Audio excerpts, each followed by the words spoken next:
ক্ষমতায় গেলে বিশেষ চাহিদা সম্পন্ন মানুষের জন্য মর্যাদার পরিবেশ সৃষ্টির প্রতিশ্রুতি দিয়েছেন বিএনপির ভারপ্রাপ্ত চেয়ারম্যান তারেক রহমান।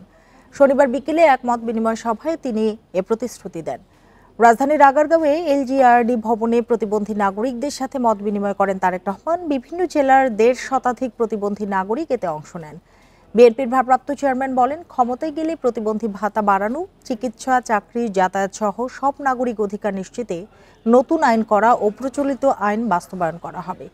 তিনি বলেন, ভবিষ্যতে কোনো প্রতিবন্ধী ব্যক্তি যাতে বৈষম্যের শিকার না হয় সেজন্য নানা পদক্ষেপ নেওয়ার আশ্বাসও দেন তারেক রহমান। অনুষ্ঠানে বিএনপি মহাসচিব মির্জা ফখরুল ইসলাম আলমগীর উপস্থিত ছিলেন।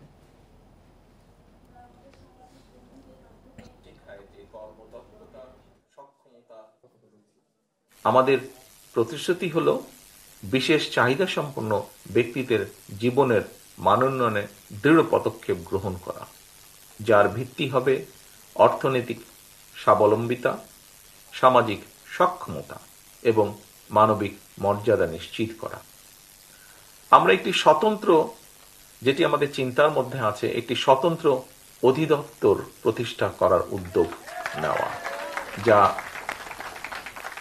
যা প্রতিবন্ধী ব্যক্তিদের, প্রতিবন্ধী ভাইদের, বোনদের জন্য সুনির্দিষ্ট কার্যক্রম পরিচালনার পাশাপাশি বিভিন্ন মন্ত্রণালয় বা বিভাগের কার্যক্রম সমন্বয় করবে।